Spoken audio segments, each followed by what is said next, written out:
রাধে রাধে বন্ধুরা, মিঠি ফ্যান্সের আরো একটি নতুন ব্লগে আপনাদের সকলকে স্বাগত জানাচ্ছি।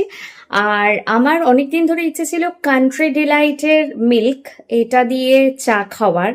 তো এটা টেস্ট করে দেখার একবার আমার ভীষণ ইচ্ছে ছিল, তো আমি ব্লিঙ্কিট থেকে অর্ডার দিয়েছি। তো চলুন দেখা যাক যে কি কি অর্ডার দিয়েছি।